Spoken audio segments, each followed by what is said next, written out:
friends, and welcome to Pod Return to the Waking Sands. We are a Final Fantasy XIV companion podcast where we explore the lore and story of Hydaelyn and beyond. My name is Jen, and I'm joined by my co-host and researcher. I'm Levi. Hello, Levi. Hello, Jen. How's it going? It's good. I'm full. Full of food. I am not full. Well, I am content with my intake. also good. Thank you. Yeah. Well, besides all that, Jen, today we are playing through the Aery, Nidhogg's Lair. Nidhogg's Lair. We finally made it. I wouldn't put that many finallys. Finally! We are halfway through the expansion. That's also crazy. As a note beforehand and afterwards, this is another dungeon that's gotten some noteworthy revisions to be compatible with the duty support system. I will touch on those at the end of the episode. But even with those changes, this is a very fun dungeon. And it had a lot more punch to it than our prior Heavensward minimum item level runs. We had a wipe from a trash pull, and some of the boss mechanics hit very hard. It true. So it was a great time. GG's everyone. Word. Yeah. Speaking of everyone, Jen. Speaking of. Who are they? Oh.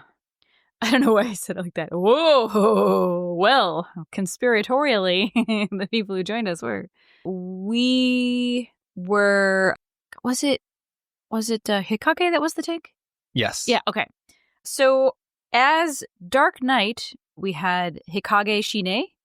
And for the second Dragoon, because, you know, we're all rolling Dragoon. All four of us. Yeah, wouldn't that be fun? It was Letu Mercs. And it was great. We pulled heavy a couple of times, which was still like, you know, it gets your blood pumping. It was great. We did die, but it was great. Jen play? I was Dragoon. And me? You were a scholar. Yeah. Yeah. Kept us all alive. Except for the one time. Except for the one time when the babies got us. Yep. So I was chafing. I have not yet unlocked Astrologian because we cannot yet play through the full Astro job quest. So I'm like the only non-Ishgardian job in the party on Scholar. It's very awkward. But we need to have the Dravanian hinterlands available to complete Astro. It's a fun story in my recollection, so we'll get there soon, hopefully. Get there when we get there. Also true. Anyway, yeah, so I was the odd one out on Scholar. But before we talk about that dungeon, Jen, what happened last time in the MSQ? Well, there's some news about the Sultana, and we decided to... Well, it's not like we decided, but there was a line of inquiry that proved promising regarding the lady-in-waiting who administered the dose of poison to the Sultana. We figured we could find her, question her, figure out what the fuck. So she's been spotted just living in the Silver Bazaar. She just moved there thinking that was going to be good. She was going to be good. False. Everybody, we go to the Silver Bazaar. Everybody knows who she is. Everybody knows where she lives. And we find her, and she's like, oh, fuck, nope, I'm not the person you're looking for, do. But then Raban shows up, and he's like, girl, I know who you are. And then Lord Lolorito and Dulala show up, and we have a whole big exposition, like, this is what happened, yes, it sucks, more like sucks to be you, and we're going to just basically kind of like rewind everything. Sultana's gonna be fine. Here's the potion to wake her up. You know, you killed a guy and somebody else killed a guy. We're just gonna call it even, and everything is gonna go back to normal, the way it was 2 months ago or however long it's been. Just like nothing ever happened. And you're gonna smile about it, aren't you, Rauban? He is. And he is. And by the time all of that gets wrapped up, we learned that the manacutters are pretty much, well, we're like, I bet the manacutters are done by now, and we go back to Ishgard to check on them. And they are. They are. They are done. They're super done. Almost done. 99.9% done. With a few minor adjustments. So while we're doing so, says Sid, why don't you drop by for Tomp Manor and say goodbye. Also, I heard that Estinien is there looking for you. Yeah, apparently Estinien got bored because he was in the mists, He like did. staring up at the Aery, and he's like, "What the fuck is taking so long?" That would be boring. I agree. But yeah, also, we had to go wrap up all of the adult he's stuff. supposed to be the eyes on Nidhogg. If we did the whole dungeon and just kidding, Nidhogg's not well, there. he does explain that. He's got, he's got his eyes on Nidhogg. He's got his eye on Nidhogg. Thank you. So I guess after all that staring, he decided Nidhogg's like pretty much just good to go, plotting revenge. So we can let him hang out for a bit. Yep. So yeah, Estinien came back to the Skysteel Manufactory and was like, "I need to talk to the Warrior of Light. I'll be at House Fortemps." So we go to Fortemps Manor, and Estinien is there waiting for us. And he says that we should go see Sir Emmerich and get him up to speed because we told Sir Emmerich before we even left for the Kurthos Western Highlands mostly nothing. We're like, we have this idea. It's a pretty good idea, but it's pretty risky. It might not work. It might work. I don't know. And he's like, "Can you tell me what you're going to do?" And we're like, "No." So now it's been however long it's been, and our meeting with Hraesvelgr did not go very well at all. Now we're on Estinien's joint, which is killing Nidhogg. So we're going to go tell Sir Emmerich. Estinien goes ahead, and by the time we get to the congregation of our knights most heavenly and the seat of the Lord Commander, Estinien has regaled the tale of our entire journey up to that point. And considering where we are, we're in Ishgard and we're dealing with the second in command of the fucking Holy See in general, the tale is pretty incredible. We joined forces with the leader of the heretics. Yeah. So that we could have a parley with dragons? We don't know what Estinien says to Emmerich here about how much we got in bed, so to speak, with the heretics, but he does mention treating with Hraesvelgr and Lady Isard, and we have Emmerich and Lucia here who are cool as far as Ishgardians go, but they're also vested in the culture too, to an extent. To an extent, yeah. But I mean, so is Estinien. And Estinien, he saw some shit on that journey, and he had to, More so, if we had an eavesdropper things. on this conversation, we could be hauled off for heresy. Oh, yeah. Justifiably by the city's laws. Yeah. So this is, again, an extremely risky maneuver on everyone's part. But it seemed like Estinien was pretty candid about everything that happened. Because I also think that at this point he wanted to impart how valuable the endeavor was. Full grateful am I for every hour of respite your actions have afforded us. Thanks to you, our defenses are much improved. 'Tis but a pity they won't be enough. Thus you believe an assault upon the Aery represents the city's best chance of survival. Is that not so, Estinien?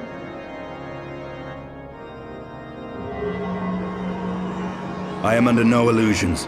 Nidhogg's might is legendary. But with his eye in my possession, I can stifle his strength at the source. Victory will be hard won, even so. And I shall be glad indeed to have the Warrior of Light at my side. And then, as he goes on in this conversation, Sir Emmerich jumps up and he's like, "I want to fight with you guys." Blah, blah. Yeah, Lucia is like, "No," and Estinien is like, "No." Sir Emmerich insists because he swore an oath to protect the city, and it's not very palatable to him that an outsider, us, is going and putting our lives on the line to protect his homeland. So he wants to be a part of this. And Estinien is like, I get it, but look, you have a skill set, we have a skill set. Leave the slaying of dragons to the dragoons. That's what we do. You, as the Lord Commander, you need to stay behind and coordinate the defenses of the city. That is... nobody else in this room is qualified to do that. You need to stay behind. And also, if you were to come with us and die, do you really want the city in the hands of the leftover Holy See's zealots? So already Estinien is like, you've got some people up in here that, maybe aren't going to make very rational decisions. So that when I was earlier, that's the thing he kind of throws out there. Like, we've got some. Then Alphino wants to join. No. So this is funny. So as soon as Estinien is done convincing Sir Emmerich to stand down, Alfino takes like a step forward and it like takes a breath in to start launching into a thing, and Estinien is like, no! He doesn't even let him say no noise whatsoever. He's like, what? You too, Master Alfino? By the Fury. You have shown some promise, but this adversary is far beyond your skills. And Alfino goes, okay. Yeah, he crosses his arms and he looks at him for a second. Fine. I appreciate your candor. So, now the volunteers have been slapped down. It's time to fly our manacutters to the Aery. Well, it's time to pick them up first, so we drop on by the ironworks, and we find Sid, Biggs, and Wedge with our manacutters at the ready. And they give us some, they're good to go, good luck you all, Godspeed, all that. These little beauties will tear through that wind barrier like a cermet drill through cottage cheese. Cottage cheese. Yeah. That's the Garland Ironworks promise. And that's it. We have the dungeon unlocked, and we enter. On the way in, we and Estinien, just the two of us, we have our daring entry into the purple cloud-cloaked Aery. We zoom in on our sexy little aircraft. As we approach, Nidhogg appears out of the clouds to harry us. He breathes some fire at us, and our manacutter is hit by it. It crashes down on a ledge, and then our closest friends hop out of somewhere, out of the hold, to join us for this dungeon run. We did need their help, so that was handy. We did, for sure. It would have been nice to have them in the cutscene. They do this later on in the game where they show your allies in a cutscene sometimes, but in this one, they just kind of come out of somewhere. Somewhere.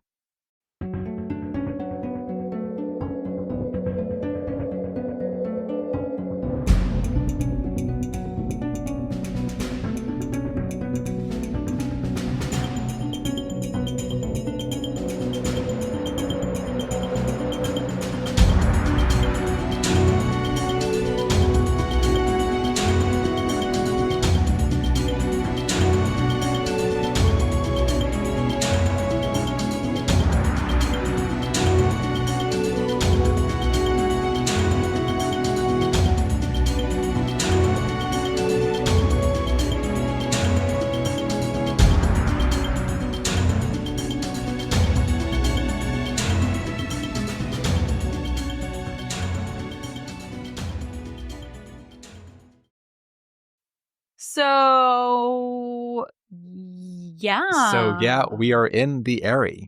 We're this fighting. place is purple. It's pretty goth. Purple rocks, purple thorn-like protrusions, purple claw-like crystals, and there are these ornate floor decorations with circular patterns inlaid with quartz or something with a purple tinge.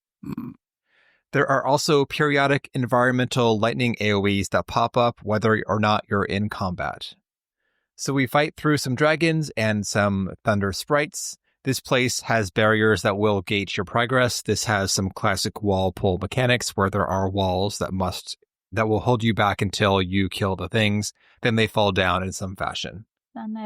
So we do a pair of pulls and we get to our first boss, Rangda. This is a purple spined worm with mustache-like facial tendrils. It might be Rangda, Jen. I don't know. Rangda. It's right or Rangda. True. Anyway, this guy has two main mechanics. First, we have electric cachexius. Cachexia? This was a mechanic. How do you know that pronunciation, Jen? Because this was a mechanic, if you would let me finish. Yes. In one of the savage fights we did, it was P... I want to say P7S. Okay. Or maybe P6S. Anyway. One of those. But yeah, cachexia was one of the things that fucked us up. Who told you that pronunciation? I'm pretty sure I heard it said a few times. Mostly from it probably was empty capture or what's his face? What's his name? Starts with an H. The other guy who does Savage Strats. Hector? Hector. I see. Yeah. Good job. Anyway, this is a name that we want to learn for later for other fights. This AoE does appear again in future cast bars. It's just a donut. It's just a fancy name for a donut. But you will want to learn it so you know to go in when the cachexia happens. Yeah, it's like Dragon's Breath. What? Where the Chimera does the dragon's breath? Yes, but that's a different I know. problem entirely. That's a different name to learn entirely. It's a donut. They're all donuts, though. You're correct. There are many donuts. Yeah. That too. Okay. Look at that. It's got dragons, we got lightnings. Anyway, the second mechanic here is a fun one. This is a lightning tower mechanic. This gets used in various variations in future fights. It is a fun concept. The deal is that we will get some form of lightning telegraph on us. In this case, it's a tether, and we must ground that lightning on a nearby tower. When we do so, a lightning bolt crashes down, obliterating the tower and not us, and we're good to go. Luckily, I'm glad you got that. Because if I got tethered, I'd be like, where do I go? Where do I go? Where do I go? And I'd be running around in a panic. Yep. From the aforementioned other fights, I was like, okay, I have a lightning tether. I'm going to bet you there's a ground somewhere, like around. Yep, there are very tall, tooth-like spires. I bet you that's where it's going to go. You basically verbalized all of that in the fight. Like, oh, look, I'm tethered. Oh, I bet I have to drop this off somewhere. Yep. Great. That's my thought process. Correct. Anyway, though, it's a fun mechanic just because it's one step removed from just like, here's a thing on the ground, don't be in it or do be in it. Yeah. It's more, okay, let's pay attention a bit to what's going on around us and then do a thing. And also, it does make some intuitive sense because, like in real life, you want to be underneath a tall spire that's conductive if there's lightning around. Correct. Good life lessons. Good life lessons. Yep. It's edutainment. Thanks, the Aery. We leave the purple zone now and head for the orange zone. Ooh. Earth zone. Or we fire jump zone. Earth and fire, I believe. Well, it's very earth in there, but there are red crystals in here. Blue crystals too. At any rate, we jump off a cliff and land inside the Aery's belly, inside the interior, which is somewhat alien. This place is covered with this fungus-like growth, which forms these spindly kind of cobweb-like bridges that we must cross. I don't know what this is meant to be exactly. This place is not like corrupted per se, like the dragons aren't sick, but it does look like it is some sort of invasive growth in a sense. So I don't know. Something like that. Maybe it's just something the dragons spider webby exude from their bodies. Yeah, it's definitely organic. So who knows where the fuck that's coming from? Yep. As we press through here, a flying dragon harries us, and we proceed. The second pull here is where we wiped. My cooldowns were down. I think our tank's cooldowns were also down as well, and we did a double pull. The first double pull we did, Jen, and the first pair of packs, that was like super easy. 2 guys and then 2 guys. Yep. This one, though, had so many dragonlings plus some big dragons. Like showing up. Yeah. So we got a little gut. Yeah. Like 2 of us running around. So close. It was so close. I still had 1 mitt left and I popped it, but I had died. We wipe there and we mop up the remnants and we get to our second boss. Gyatskudus. Gyascudus. Gyascudus. That sounds kind of cool. Gyascudus. Well, that guy is a wingless dragon covered in spiky scales. Spiky scales. This guy is a little bit more basic than the last. This is toned down. I don't recall how the version 1 mechanics worked for this guy. He had some, like, he'll eat some cloud mechanic, then spit clouds out. I don't know. Either way, though, this guy's just like a dodge the AoE's guy. He's got like a donut and like a point blank AoE, and then he farts out clouds. Don't be in the clouds and don't be in the AoE. Good to go. Basically, yeah. If you have to, because those clouds do drift around a little bit, you can hold inside them, and then you can dodge into the telegraphed AoE after it resolves before the clouds explode, if you have to. There's like a couple second gap between the 2 resolutions, so you got time to dodge if it comes down to it. We do that a few times, we beat the boss, good to go. There were 2 times when the clouds happened, and I kept choosing the gap that ended up being the one that closes. And I forgot that my gap closer on Dragoon is not like Shikuchi, where I get to just choose a spot and then teleport there. I ran myself right into the boss, which helps me not at all. Nope. In that situation. Does not. And I died. After that, we are back outside in the exterior. And here we are in some ruins of the landlords, or the former Elzins before they betrayed the Dravanians. So we're going to go through some very large kind of plazas, up some stairs and so on as we make our way towards Nidhogg's roost. And as we go through here, the barriers and just like obstacles are these pillars, which are placed very precariously, or they've like eroded, degraded over time, and they'll fall down to either block our path or to form a bridge to make a path. Yeah, and then we encounter like waves. Yeah. Of, well, chumps, to be fair. At the very end, there is a very wide stone plaza, which has these 4, they're kind of like hollowed out rock bulbs in a sense, that are open on one side. Inside Alcoves, them, niches. I feel like a niche is more angular or enclosed. These are open. It's like an egg that had part of it washed away. Yeah, like on the top or on the front? On the front. Yeah, it sounds like a niche. Sure. So inside these, there are some dragon portal type things, which will spit out dragons in a few waves. We kill the dragon waves, the portals die out, and we can proceed on to Nidhogg. Yeah. I forgot. Well, I didn't. We'll get there. Okay. I have no idea. I forgot that we actually killed Nidhogg in this. I see. I wasn't sure. My recollection of Heavensward is very hazy from this point on until like the last area. I recall the last area pretty well, and I recalled the lead up to here decently well, but this is like all a hazy spot for me. So I'm looking forward to going through here again. Totally. And re-solidifying those memories, because this cutscene after this fight, this caught me off guard entirely. Yeah. And it is a big one. It hits so much differently the second time. But before then, Jen, you're right, but let's save our thunder for then. Lol. Because we're fighting Nidhogg. I get it. The Thunder Zone. I see what you did there. Nice. So we fight Nidhogg. This guy, I wish he had more mechanics. I wish that when they did the retune, they gave him more attention and time, because this is the cover art nemesis, essentially, of Heavensward. Yeah. This is like Final Fantasy VI, spoilers here. This is the Kefka of Heavensward. Jin will get that in a few months. Great. Patreon.com/podreturnffxiv. But we are halfway through the expansion and we kill Nidhogg in a second, and we're like, oh shit, now what? Given that this is like a climax moment, I wish they either had put a trial on the back end after the dungeon like they do sometimes, or just tune this fight the fuck up, because right now it's not very special, honestly. Yeah. In terms of how we fight him. Yeah. He looks great. He's a big old dragon. No complaints there. It just does not feel like we're struggling for the win whatsoever. We struggle more when we fight. Spoilers. Wow. Okay, that's going to cut. Yeah. Well, we struggle more against Mr. Kakexia, Jen. Yeah. That guy had mechanics.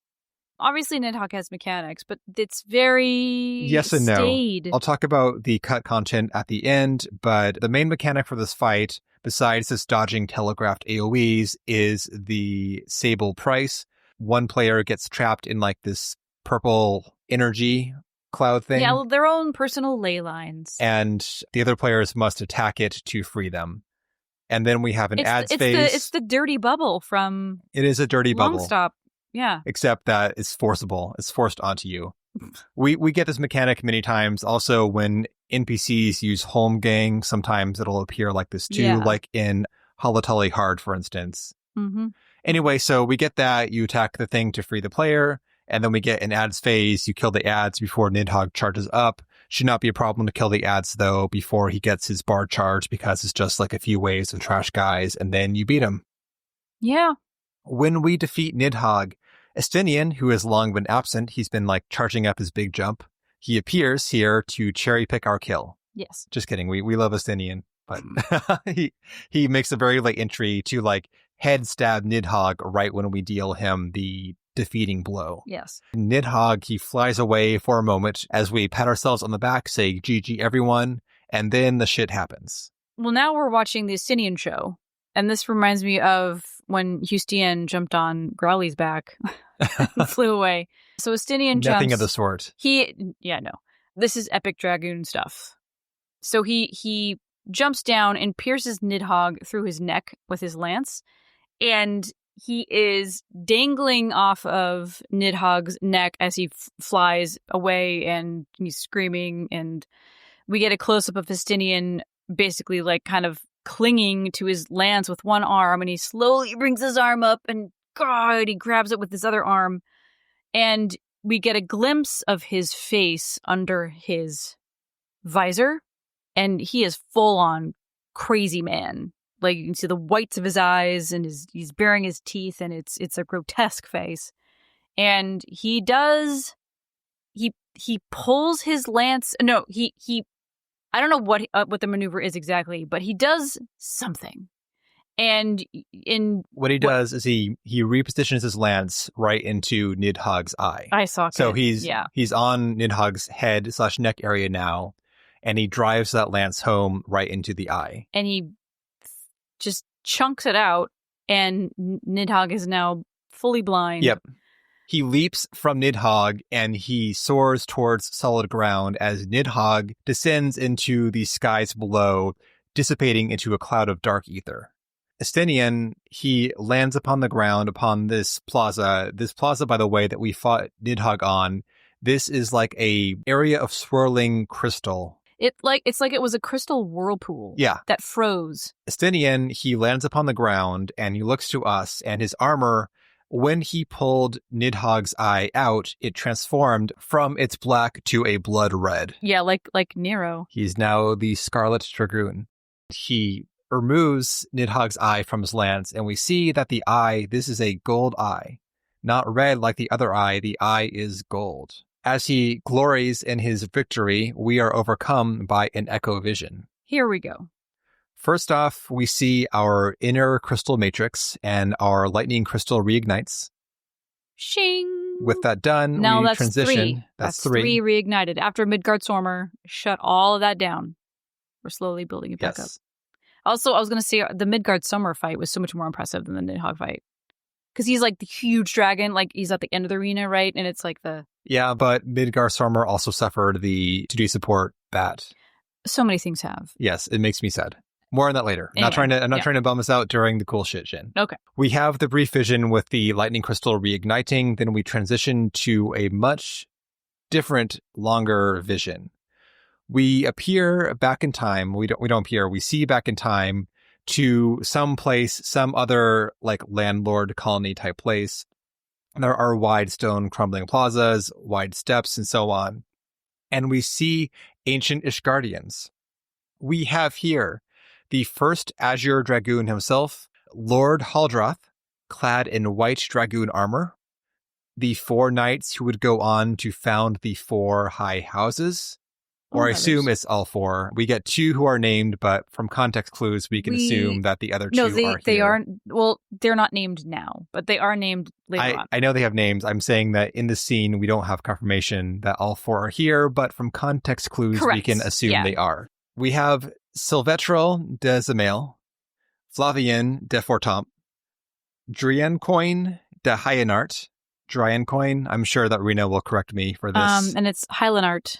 The L's are actually L'd. Well, my Spanish is sabotaging me now. Correct. So Hylanart Zemail, which is a bummer because our pun for that episode was International Zemail of Mystery, and it should have been Zemail of Mystery. It still kind of works. Yeah. It's okay.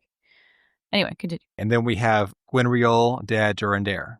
We also have an unknown, quote, brawny knight who has a very deep voice, and a couple other unknown knights, and some slain knights covered in white sheets. The scene opens with Haldroth descending some stone stairs, carrying 2 pulsing red dragon eyes, the eyes, plural, of Nidhogg. The knights all congratulate each other.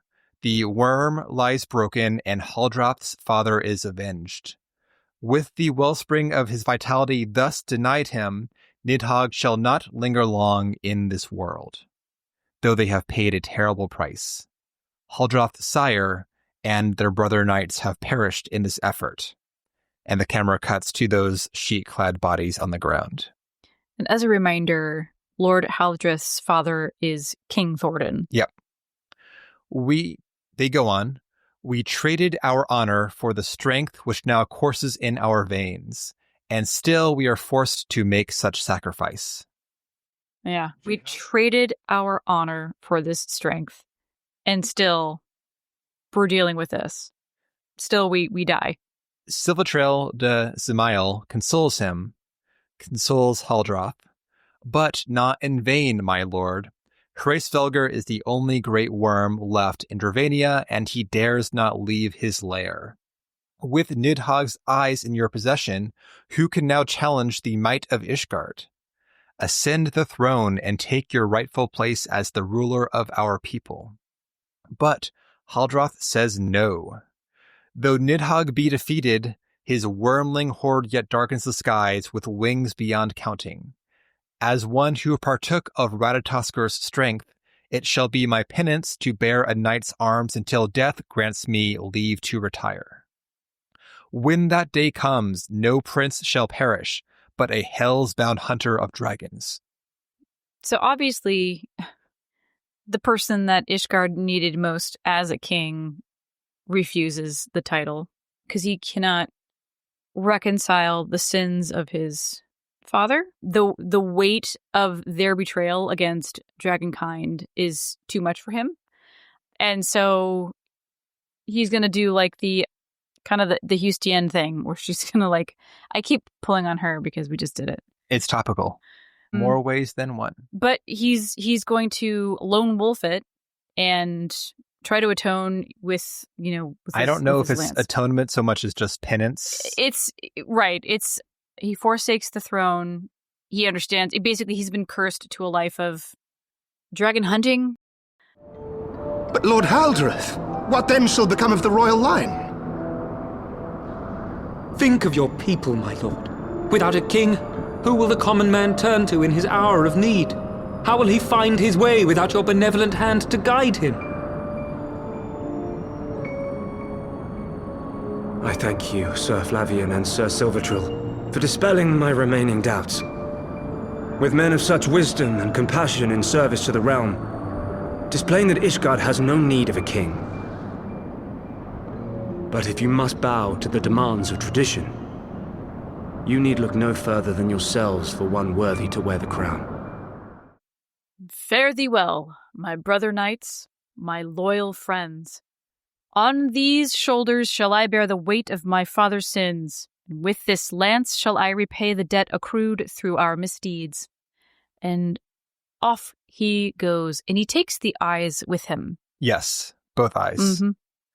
And the four lords that we know, they resolve to do as the king bade and to essentially found the high houses to rule over Ishgard, but our brawny knight refuses. Not I. My oath was to Lord Haldroth, and he alone. If he is not to be king, then I would hang up my shield as well. Damn. I would wash my hands of blood and betrayal and take up an honest trade. Mayhap I shall serve ale instead of sharpened steel. Mm-hmm. Jen, this man may be the founder of the Forgotten Knight. Quote Jen, no one can say with confidence when the Forgotten Knight first opened its doors. The tavern has been passed down from former knight to former knight, each who was said to have bled for his nation. In keeping with tradition, the new proprietor receives an heirloom from the old, an ancient rusted sword inscribed with the words, brothers brave and true, live well, forgotten and content. Whoa! Whoa, yeah, dude. Our brawny knight leaves, and another unnamed knight follows. 2 more, actually. Are you sure? Yep, I am positive. Okay. 2 more bail. The blocking the scene makes it unclear to me, but I'll trust you there. Yeah. The remaining knights resolve to rule. And what of the throne, one asks? Silvertrail Desimile says, we keep it empty. Until the day a king rises once more, we must assume the role of stewards. And we shall shape our nation anew with a history of our own making. And let the truth of this dark day die here upon the battlefield. Jen I think this has come up in multiple episodes recently. It's the Jen saw Metal Gear Solid 1 for the first time recently, and she has it on her mind. Just fucking. It's left an impact. Do you think love can bloom on the battlefield? Thank you. You're welcome. Back in the present, Estinien worries after us. We explain what we saw in our echo vision. Honestly, I'm touched that he gave a shit that we kind of fainted and had a vision. He has bought into our powers 100%. He has no question about what we saw, only its meaning. Yeah, he considers our visions immutable truth. Yeah, which we see some whack shit in this expansion. So that directly contradicts his deeply held religious beliefs. Yep. And still, he holds our visions as canon. And, they Thank are. you. So, yeah, exactly. He recounts for us the fiction, the myth, essentially, of Ishgard. The legend of Ishgard's founding tells that our ancestors were led to the land of Kurthis by the valiant King Thordan. In the midst of their journey, they came to a wide chasm where they were set upon by the great wyrm, Nidhogg. A furious battle ensued, with Thordan leading the van. Though the brave king was slain defending his people, his son, Haldrath, the first Azure Dragoon, fought on undaunted, and with a mighty thrust of his lance, he gouged out Nidhogg's eye, singular, forcing the wicked creature into a retreat. Mm-hmm. Thus did this eldritch orb become a sacred treasure of Ishgard, lending its power to every knight deemed worthy to bear the title of Azure Dragoon. But, he notes, in our vision, Haldrath had both eyes. Then, how came this eye to be lodged in the wyrm's skull? He hoists the golden eye. Beneath every answer we unearth, another question lies buried. Estinien would return to Ishgard with all haste, but we must first have words with Hraesvelgr. There are parts of this tale that the wyrm has kept from us, and I would know wherefore. Mm-hmm. Which means why, Jin. And yet oldie speak. Oh, thanks. In case you're confused. I don't know. Sometimes words are hard. I know, Jen. Agreed. Okay, I'm giving you the heart sign. Thank you. Yeah. A brief guest appearance from Callie Jen. I think people are going to think you're saying Kelly Jen, which doesn't make any sense. If you know, also, nobody you know. says Kelly. I just did. Okay, great. I'm no one in Jin's eyes.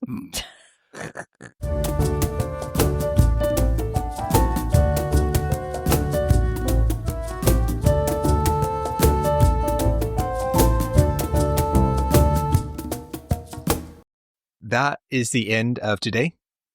With that ominous cliffhanger. Yeah, all of that exposition, that revelation of what went down when the 4 high houses of Ishgard decided, okay, the lie starts now. And they're like, yep. And as far as we know, we don't have any kind of written histories of what Haldrath did. I'm sure there are plenty, but they may be lies. Well, no, as in like, if Haldrath wrote anything about his journey. I see. You know what I mean? Well, stay tuned. He walks out with those eyeballs and into the annals of history. Well, Jen, before we talk more about plot stuff and our feelings and all that, I do want to talk about my one bummer for the episode, which is the duty support changes. Wow. This is a little bit pearl clutchy, I will admit, but I am often saddened by how these dungeons keep losing their character as they get smoothed out for duty support. A minor but fun mechanic was the sleeping dragons between the first and second bosses. There were these big sleeping dragons on the way. You could either pull them and get a somewhat tough fight, or sneak past them. I had a hard time pulling up these mechanics on the internet, as many wikis have been updated, but my recollection is that if you fought the dragonlets, the dragonlings, near the sleeping dragons, when you killed them, their death cries would wake the sleeping dragons. I remember that. So you'd have to pull the little dragons beyond the sleepers to avoid waking them. So that's a minor sadness. That was some character to the dungeon, but the bigger bummer, though, is how they toned down the Nidhogg fight itself to be AI compatible. Formerly, Jen, the 2 big things that were changed were 1, the Scarlet Price, which is now just a tank buster. Formerly, it dropped these spinning, fiery eye-like orbs, which resolved into line AoEs in the direction of the spin. We do see this mechanic later on in the game. We get a taste of this elsewhere, but this, I think, was the first appearance of this kind of like spinning orb mechanic. The main change, though, is that the adds phase was formerly a defense mechanic, where you had to protect Estinien from waves of dragons while Nidhogg charged up a big fire breath. Assuming that he survived, Estinien would conjure a protective shield to save you from Nidhogg's breath. Oh my god, I remember that. Yeah. God damn it. It was super cool. Yes. That's also super cool because Estinien is the only person that goes with you to fight Nidhogg. In canon, and then yes. suddenly he's gone. Yes. Until the very end when he does cool shit. Drops down. Yeah. Yep. So that was what was in the old version. Moving on, though, from gripes, the current dungeon is still very fun. If I had not seen the old one, Nidhogg might be a bit underwhelming, but otherwise, cool shit. Pretty much. It's just in comparison to the older character that I feel the loss. Otherwise, still fun run, fun dungeon in general. Much more fun, in my opinion, than the Sam-Al Ascent last time. Yeah, it's all right. It's all right. But beyond that, though, Jen, we have some huge fucking lore drops in this segment. Boy, do we. Like, this is the mind-blown segment. And again, we have just made it halfway, roughly, through the expansion. Nidhogg is dead. Where do we go from here? Yeah, Nidhogg is dead. I was sure that we would fight Nidhogg, but then he would fly off to fight another day. I was positive. But then he goes poof. And that is not the case. Yep. So we win. Game over. Guess we'll grind out 5 more levels in roulettes or whatever. Yeah. Now we have 2 mismatched eyeballs. The plot thickens. We knew from like Lady Iceheart's visions and her retelling of the history between Shiva and Hraesvelgr, and when we had 200 years of allyship with the dragons and how all of that, the betrayal of Retatoskr and all of that. But we didn't know how exactly all of that became not history. And how none of that made it to the history books. Yes. Into the Gospels. Yep. So now we know. We also know the truth about what King Thornton actually did and what Lord Haldreth actually did. And how the 4 high houses have now basically conspired for, 800 years, 500 years? A lot of years. Looking forward to what follows. Yeah. One final note from me. I forget where this comes up. I think it might be with Emmerich in the Place of Our Knights Most Heavenly. Congregation. Thank you.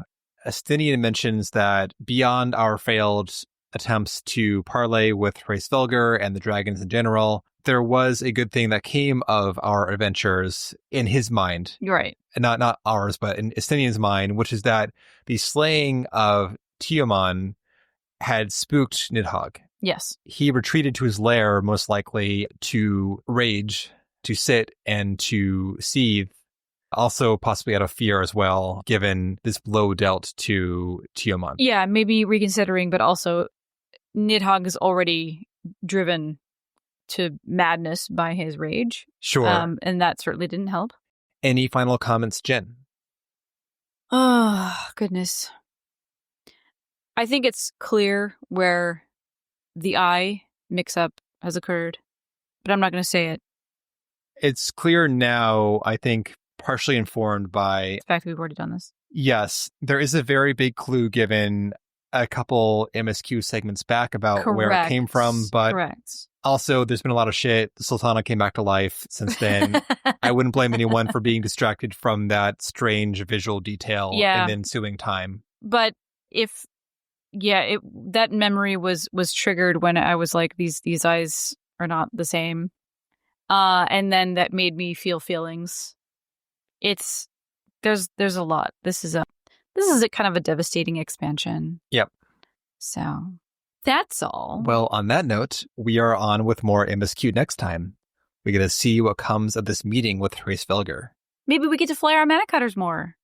You can, Jen, if you want to. Oh, God. Great. Well, we will see you then.